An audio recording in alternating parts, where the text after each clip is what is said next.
Welcome to the Morning Update. I'm Abby Smith.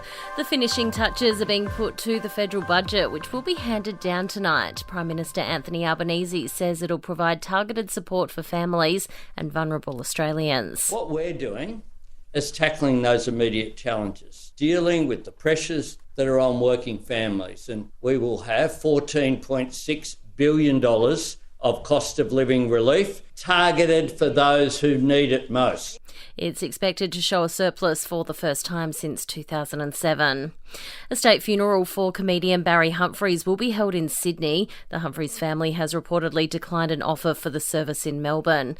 The iconic Australian entertainer died last month, aged 89.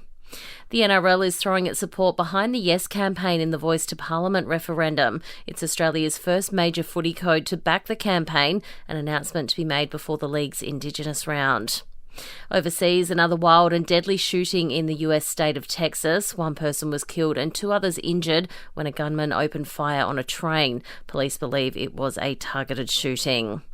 And the family of John Farnham say he's fully recovered from a chest infection which landed him in hospital. His family has released a statement updating the public on his overall well-being following his cancer surgery in August last year. They say John has made a full recovery from the chest infection and is now comfortable and continues to receive ongoing treatment and rehabilitation care. Entertainment and sport next. The AFL Sydney and Collingwood have all issued statements calling out the booing of Sydney's Lance Franklin at the MCG on Sunday. The Swans say players should not be subjected to booing in their own workplace. AFL Players Association CEO Paul Marsh has told Channel 10 he doesn't know if it's an extension of the treatment dished out to Adam Goodes before his retirement. I think after what we all saw Adam go through, we'd certainly hope that another champion of our game wouldn't have to go through that. So let's hope our football community's learned its lesson from last time. Port Adelaide forward Junior Rioli's off-the-ball hit on an Essendon player has been sent straight to the tribunal. The match review officer has graded the striker's careless conduct, severe impact and high contact. It's one of a number of cases to go before the tribunal tonight. Meantime, 9 players, including 4 Magpies and 5 Swans, can accept fines for their part in a melee during Collingwood's win over Sydney. Joseph Swahili could be a rugby union player much earlier than expected as the Roosters consider releasing him at the end of this season. Swahili's form has fallen away since signing with the 15-man code, and the Roosters could save plenty of money if he left early. And a blow for superstar striker Sam Kerr. After scoring for Chelsea, she suffered an ankle injury just weeks out from the World Cup. But her coach has played down fears of a long-term setback for the Matildas star.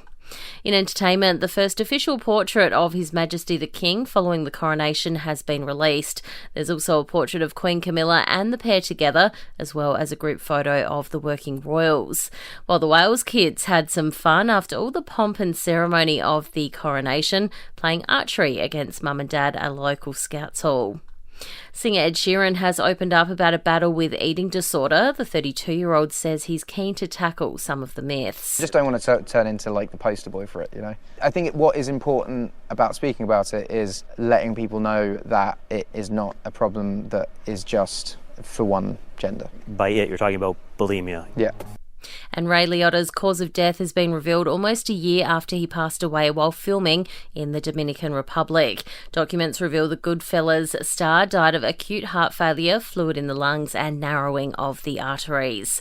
And that's the latest from the Nova podcast team. We'll see you this afternoon for another episode of The Update.